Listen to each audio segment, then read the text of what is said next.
50 agentes de élite, equipados con la tecnología más avanzada del país, fallaron miserablemente donde un simple repartidor triunfó.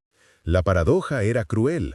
Todo el dinero y el poder de una ciudad no pudieron ver lo que un joven en una motocicleta vieja, cargando con un pasado doloroso, descubrió en un instante. Esta es la historia de cómo la arrogancia ciega a los poderosos y cómo la sabiduría, a veces, viene de quien menos esperas. Antes de que la lluvia empiece a caer en esta historia, cuéntame en los comentarios desde qué ciudad o país nos estás acompañando hoy para vivir este misterio. La noche caía pesada sobre la mansión de Alejandro, el magnate de la construcción más temido de la región. El aire estaba saturado por el sonido estático de las radios policiales y el destello intermitente de las sirenas azules y rojas que rebotaban agresivamente contra los inmensos ventanales de cristal. Adentro, en un salón que valía millones, el dinero se sentía inútil. Su pequeña hija había sido secuestrada hacía 6 horas y el rastro se había enfriado más rápido que el café intocable sobre la mesa de caoba. El jefe de policía, un hombre cuya arrogancia ocupaba más espacio que su placa dorada, insistía a gritos que tenían el perímetro asegurado. Pero Alejandro apenas lo escuchaba. Solo sentía un nudo asfixiante en el pecho, esa presión física y brutal que te dice que estás perdiendo lo que más amas. Mientras los expertos discutían estrategias fallidas frente a mapas digitales, nadie notó la llegada de una figura empapada en la entrada de servicio. Mateo solo venía a entregar una pizza que nadie comería, pero sus ojos, entrenados por una tragedia personal que nadie conocía, vieron en el jardín lo que 50 policías decidieron ignorar. La mansión de los Dávila, una fortaleza de cristal y acero que solía imponer respeto desde la colina más alta de la ciudad, ahora parecía una escena de pesadilla bañada en luces azules giratorias. La lluvia nocturna golpeaba los inmensos ventanales con furia, compitiendo con el crepitar constante de las radios policiales y el sonido de botas pesadas sobre el mármol italiano.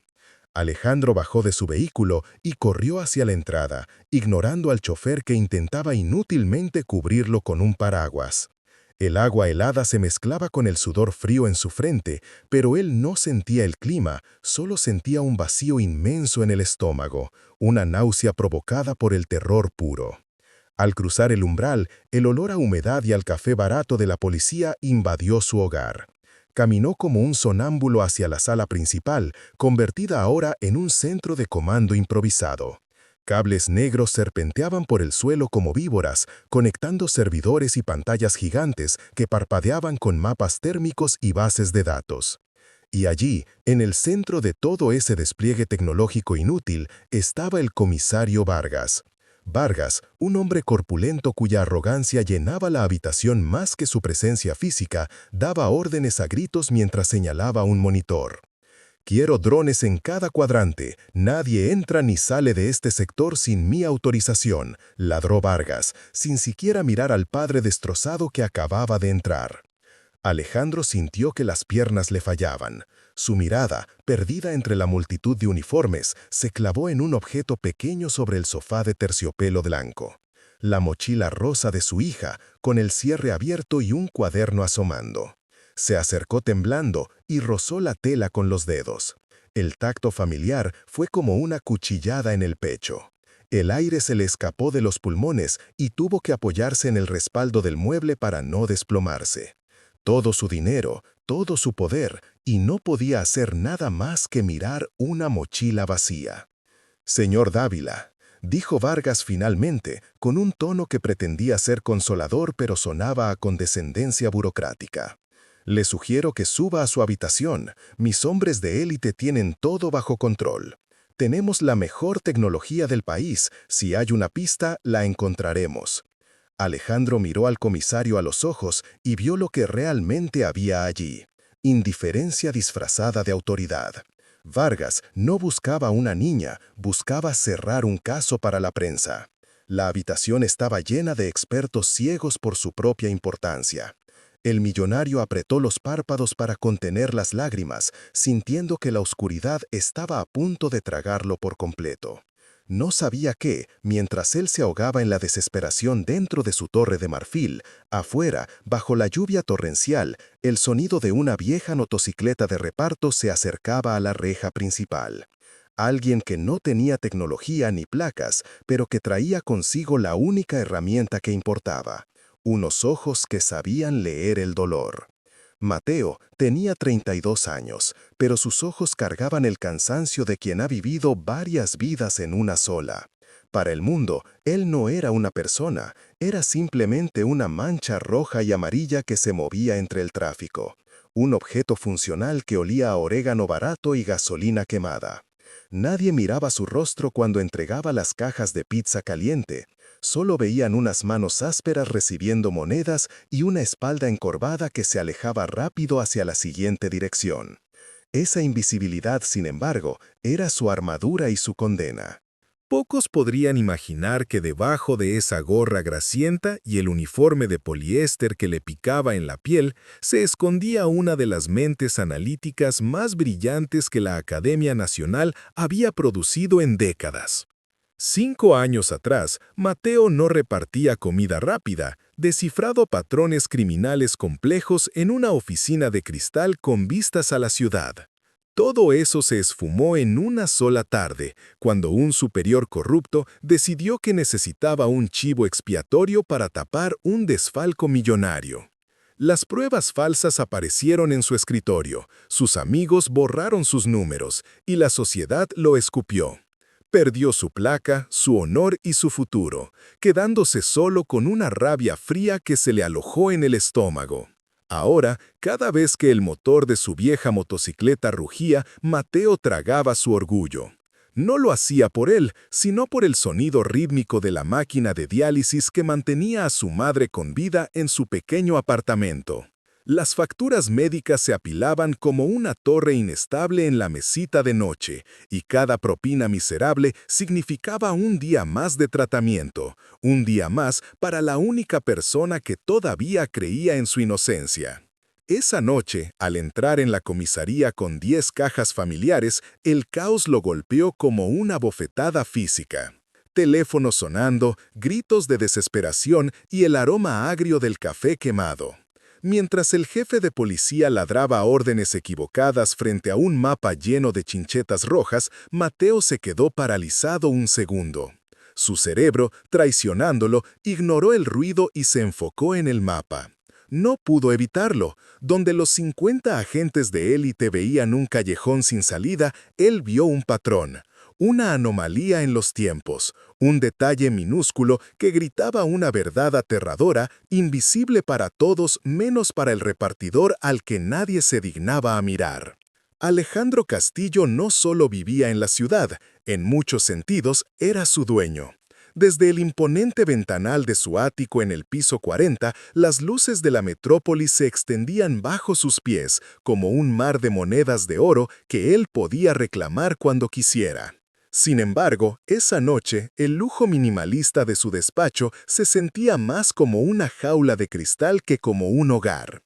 El silencio en la habitación no era paz, era un ruido blanco, ensordecedor, que le taladraba los oídos y le recordaba, segundo a segundo, la ausencia de su hija. Frente a él, el comisario Vargas caminaba de un lado a otro con la seguridad de un depredador en su territorio. El jefe de policía era la imagen viva de la autoridad, uniforme impecable, medallas que brillaban bajo la luz tenue y una arrogancia que Alejandro, en su desesperación, confundía con competencia. Mis mejores hombres tienen la ciudad bloqueada, Alejandro. No hay rincón que no estemos vigilando, dijo Vargas, sirviéndose un whisky sin pedir permiso, con el tintineo del hielo rompiendo la tensión del aire. Deja de escuchar a los aficionados. Si mi equipo de élite no ha encontrado nada, es porque no hay nada que encontrar todavía. Paciencia. Alejandro asintió, aunque sentía un nudo frío en el estómago que le dificultaba respirar. Toda su vida había operado bajo una premisa inquebrantable. Si tienes un problema, contratas al mejor y pagas lo que sea necesario. Pero habían pasado 72 horas en las que su inmensa fortuna se sentía inútil, convertida en ceniza entre sus manos. Miró la fotografía en su escritorio, la sonrisa inocente de su niña congelada en el tiempo, y sintió cómo el miedo le arañaba la garganta. Confiaba ciegamente en Vargas porque Vargas representaba el poder, el sistema, la lógica del mundo en el que Alejandro reinaba. No podía concebir que la maquinaria policial, con toda su tecnología y fuerza bruta, pudiera fallar. En su mente de empresario, la solución tenía que venir de arriba, de los expertos, de los poderosos. Se aflojó la corbata, sintiendo que el aire acondicionado estaba demasiado fuerte, o quizás era el frío de su propia soledad calándole los huesos. Mientras observaba a Vargas beber con calma, Alejandro no tenía forma de saber que la respuesta a sus plegarias no llegaría de un hombre con placa y pistola. No sabía que 30 pisos más abajo, el destino acababa de llegar en una vieja motocicleta de reparto, trayendo consigo una caja de pizza y unos ojos capaces de ver lo que 50 agentes de élite habían ignorado.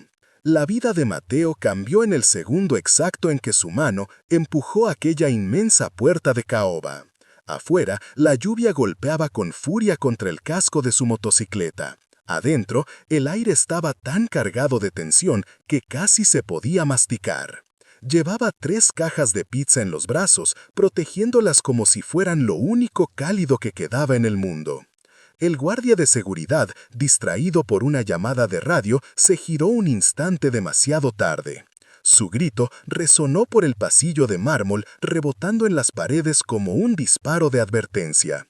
Pero Mateo ya había cruzado el umbral. El repartidor tropezó y cayó de bruces en el centro de la sala. No era un vestíbulo, ni una cocina, era una sala de guerra improvisada. Docenas de monitores parpadeaban con luces azules y rojas, proyectando sombras fantasmales sobre los rostros de 50 agentes de élite. El olor a pepperoni y orégano invadió de golpe el ambiente estéril, una ofensa vulgar en medio de aquella tragedia. El silencio que siguió fue absoluto, sepulcral, solo roto por el zumbido de los servidores informáticos. En el centro de la habitación, el padre de la niña desaparecida se puso de pie. Sus ojos estaban inyectados en sangre, vacíos de esperanza, pero llenos de una ira fría. A su lado, el jefe de policía lo miró con el desprecio de quien ve a un insecto interrumpiendo una cirugía cerebral. Mateo sintió que el suelo desaparecía bajo sus pies. El corazón le martillaba contra las costillas, un tambor frenético que amenazaba con romperle el pecho. Intentó balbucear una disculpa, retroceder, desaparecer. Pero entonces sus ojos se desviaron hacia la pantalla principal. Era un mapa digital de la ciudad, cubierto de cuadrículas rojas y zonas verdes donde los algoritmos de búsqueda habían declarado el área despejada. Para los policías, aquello era tecnología de punta, datos y probabilidades. Pero para Mateo, que había recorrido cada callejón, cada bache y cada atajo de esa ciudad durante 10 años sobre su moto, aquello era otra cosa. Sus ojos, entrenados para ver lo que otros ignoraban, detectaron una anomalía. Las zonas marcadas como seguras formaban un anillo perfecto alrededor de un vacío en el distrito industrial. Un patrón que ninguna inteligencia artificial podía reconocer porque no estaba en los mapas oficiales, sino en la memoria muscular de quien vive en la calle. «Están buscando en el lugar equivocado», susurró Mateo con la voz temblorosa pero con una certeza que heló la sangre de todos los presentes. El jefe de policía soltó una carcajada seca, cruel, pero el padre, desesperado, detuvo su mano en el aire. Mateo se levantó lentamente, ignorando el miedo que le cerraba la garganta, y señaló un punto oscuro en la pantalla gigante. «El algoritmo ignora los túneles de carga de la vieja fábrica textil», dijo, ganando fuerza. «En los mapas municipales figuran como sellados desde el 90, pero nosotros, los repartidores, los usamos cuando llueve. Si alguien quisiera esconder un coche sin ser visto por los satélites, es el único lugar donde la ciudad se vuelve ciega. Por primera vez en 48 horas, el silencio en la sala no fue de derrota, sino de una posibilidad aterradora. El aire dentro de la sala de crisis pesaba como plomo, cargado de humo de cigarrillo, café rancio y el olor metálico del miedo. 50 agentes de élite corrían de un lado a otro, gritando órdenes y señalando pantallas gigantes donde un mapa digital de la ciudad parpadeaba con luces rojas.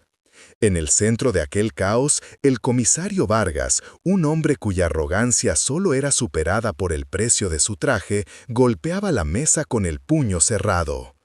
«Están buscando sombras», pensó Mateo.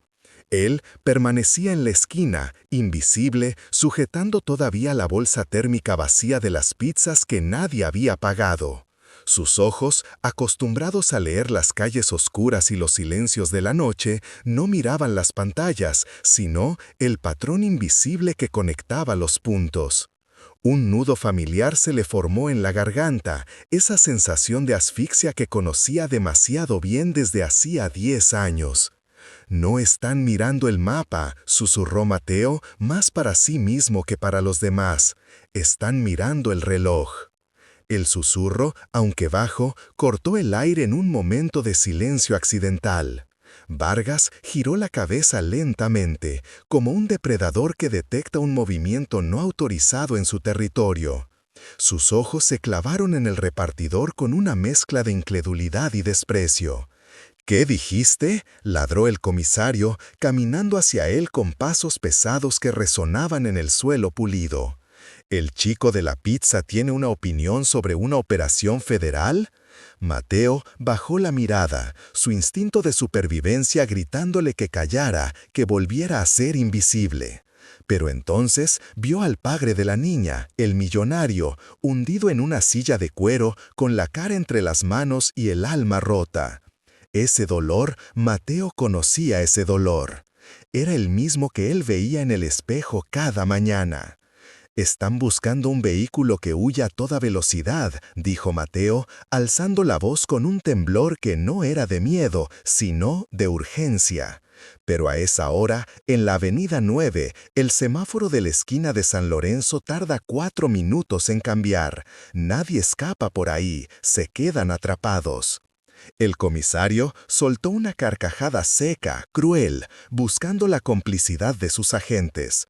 «Escuchen esto. Tenemos satélites, drones y 50 años de experiencia, pero el repartidor dice que un semáforo lo cambia todo».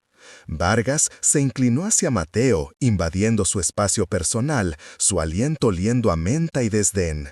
«Si eres tan listo, dímelo. ¿Dónde está el secuestrador según tu vasta experiencia en Pepperoni?».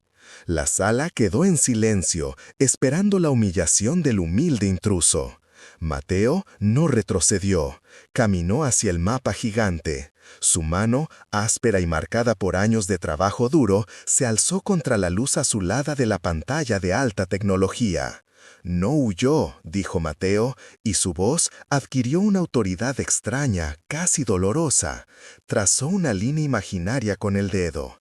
«El tráfico a las 5:15 en esa zona es una trampa. Si hubiera querido salir de la ciudad, las cámaras lo habrían visto en el peaje. No hay registro».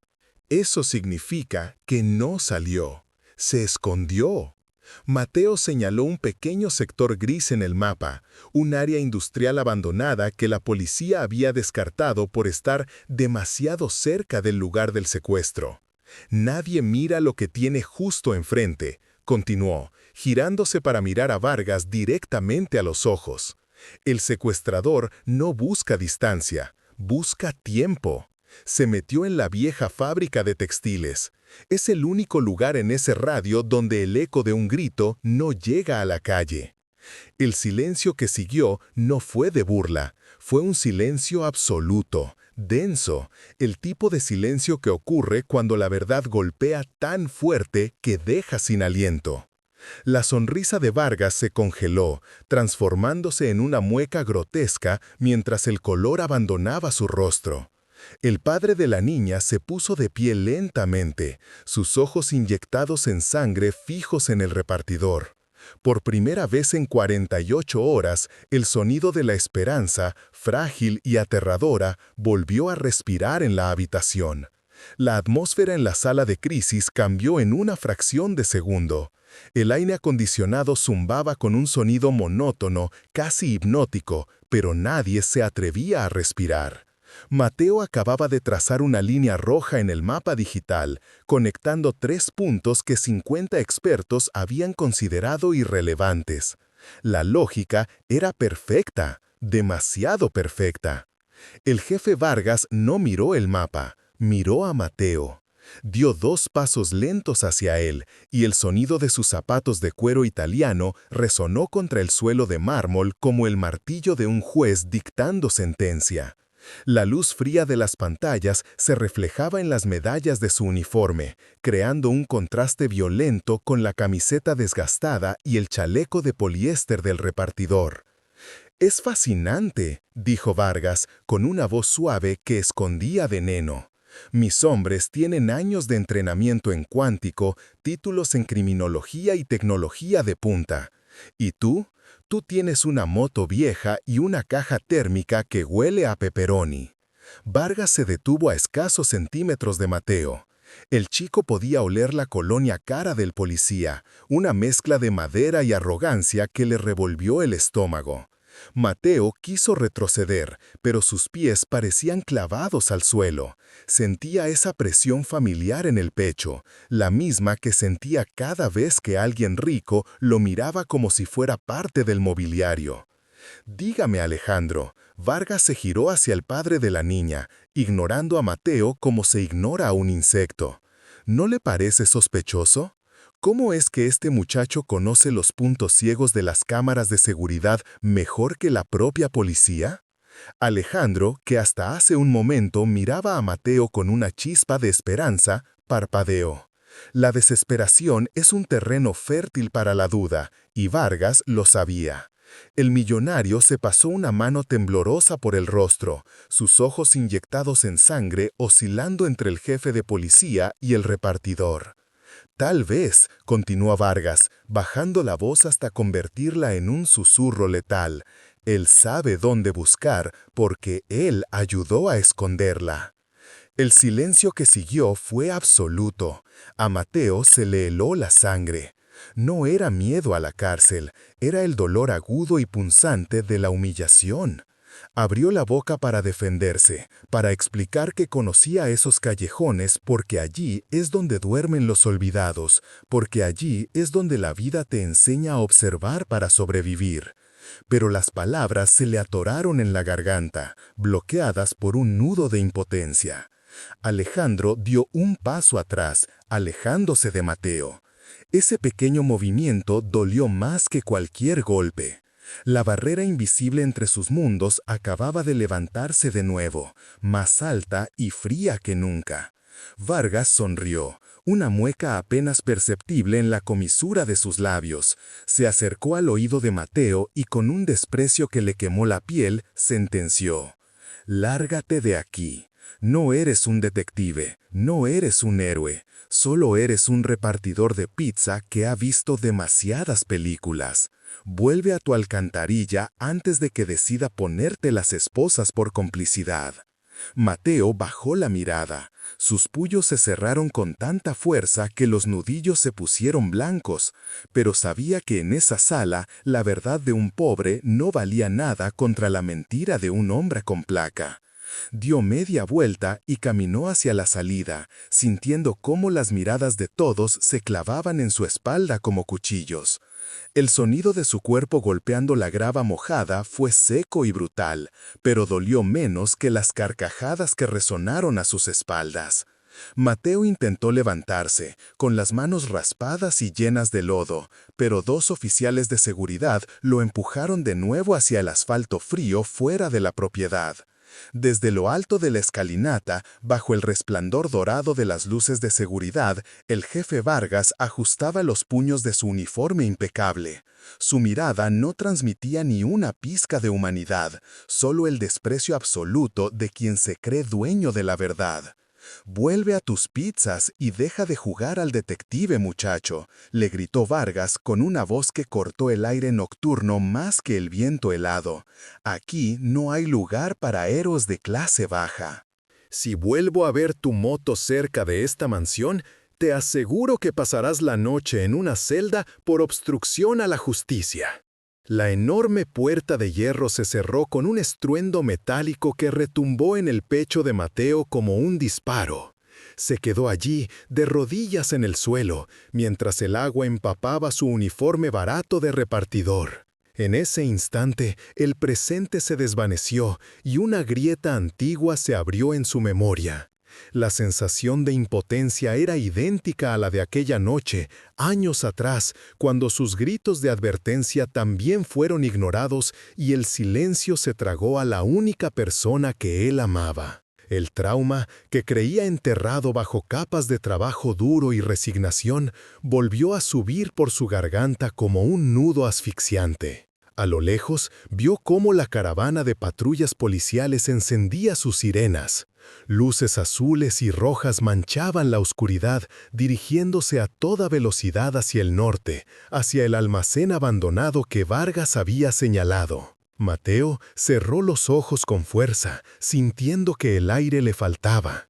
Sabía, con una certeza que le helaba la sangre, que iban en la dirección equivocada. Mientras la arrogancia de Vargas guiaba a 50 hombres hacia una pista falsa, el tiempo se escurría como el agua entre sus dedos, y la vida de esa niña pendía de un hilo en un lugar donde nadie, absolutamente nadie, estaba buscando. El silencio que quedó en la mansión tras la partida de la policía era ensordecedor. No era paz, era el vacío de un padre que sentía cómo las probabilidades de encontrar a su hija se desvanecían con cada segundo que marcaba el reloj de pared. Alejandro se dejó caer en su silla de cuero, con la mirada perdida en la alfombra persa, sintiendo una presión en el pecho que ningún dinero en el mundo podía aliviar. Sus ojos, cansados y enrojecidos, se desviaron hacia la papelera de cromo en la esquina del despacho.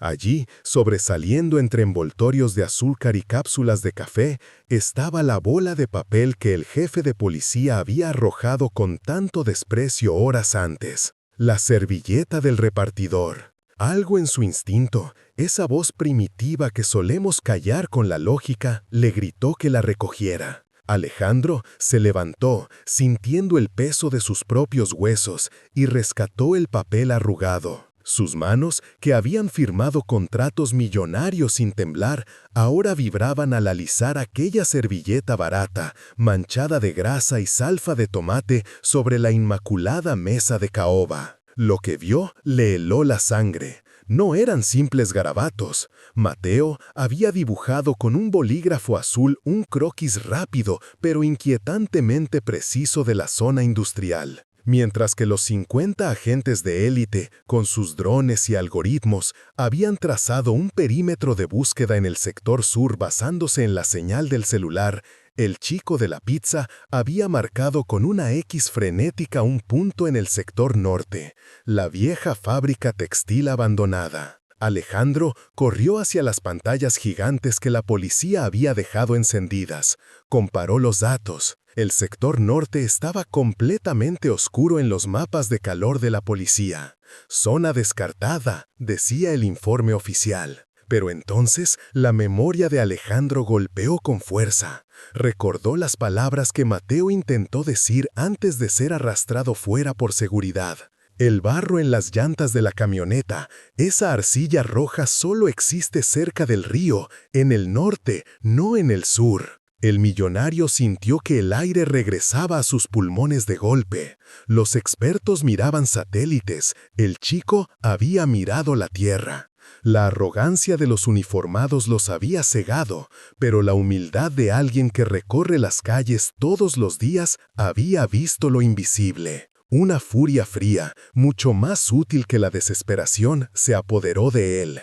Alejandro no tomó el teléfono para llamar al comisario corrupto. Sabía que perdería tiempo explicando, que se burlarían de él por creer en un pobre diablo. Guardó la servilleta en su bolsillo como si fuera el mapa del tesoro más valioso del mundo.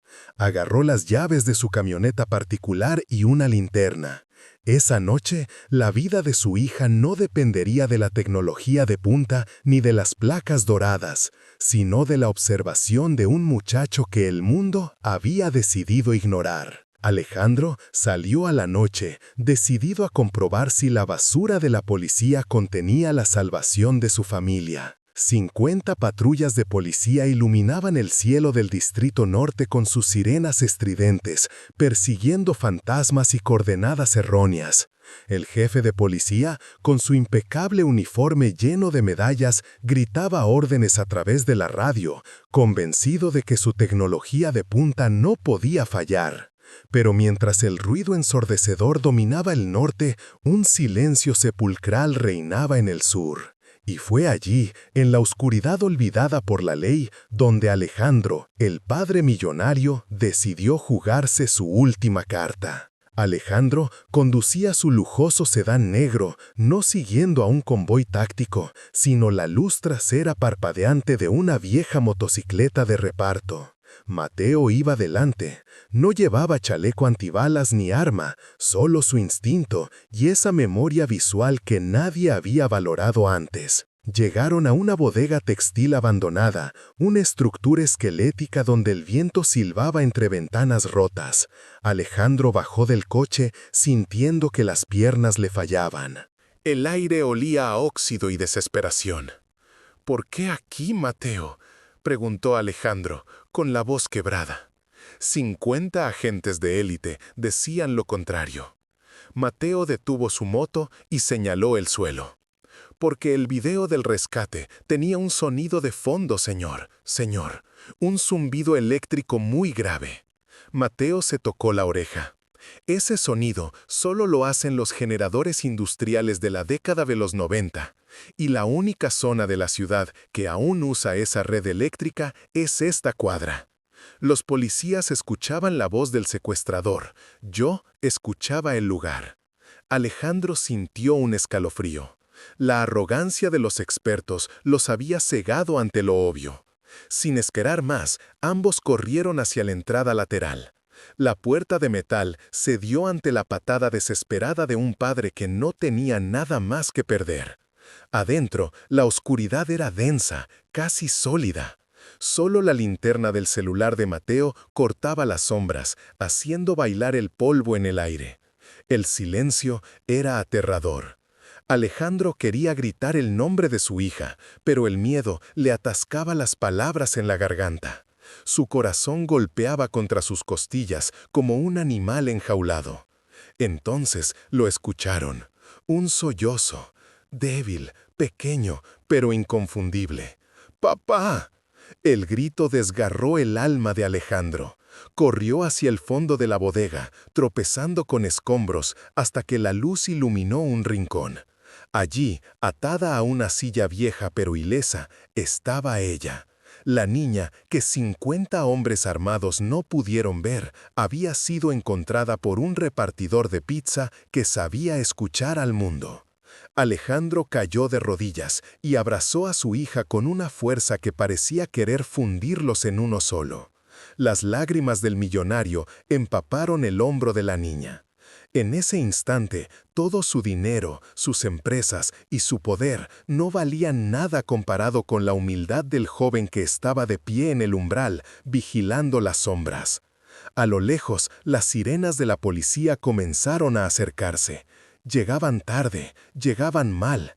Mateo apagó su linterna y miró a Alejandro. No dijo nada, pero sus ojos cansados contaban una historia de triunfo silencioso. La sabiduría había venido de quien menos esperaban, y esa noche el universo había equilibrado la balanza. Lo que ninguno sabía era que el jefe de policía no aceptaría esta humillación tan fácilmente. Encontrar a la niña era solo el principio de una guerra mucho más peligrosa. Las sirenas y las luces azules inundaron el viejo almacén, llegando, como siempre, demasiado tarde para ayudar, pero justo a tiempo para las fotos. El comisario Vargas bajó de su patrulla blindada, ajustándose la corbata de seda. Su rostro, diseñado para las cámaras, ya tenía preparada la sonrisa de triunfo ensayada frente al espejo. Mientras los paramédicos revisaban a la pequeña Sofía, que se aferraba al cuello de su padre como si fuera un salvavidas en medio del océano, Vargas se paró frente a los micrófonos. «Ha sido una operación táctica impecable», declaró el comisario, con esa voz grave que solía engañar a todos.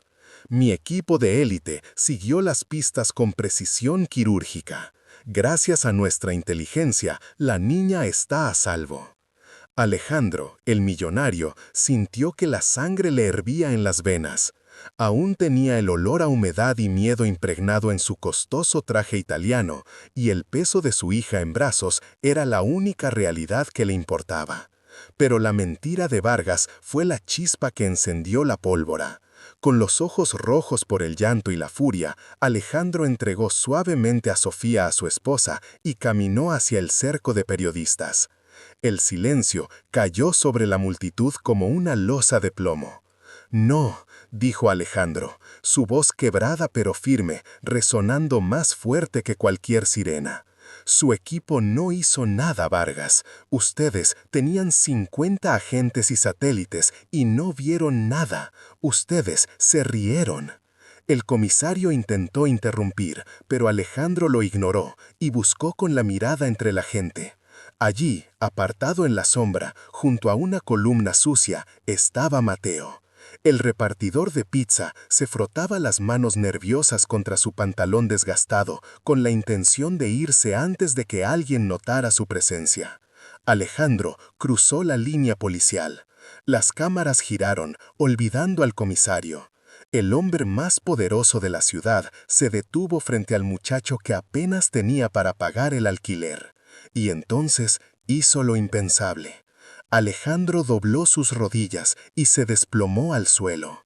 El impacto de sus pantalones de sastre contra el asfalto sucio resonó en el silencio absoluto de la noche. Se arrodilló, no como un jefe ante un empleado, sino como un padre ante su salvador. Mateo retrocedió un paso, abrumado, con el rostro ardiendo de vergüenza ajena.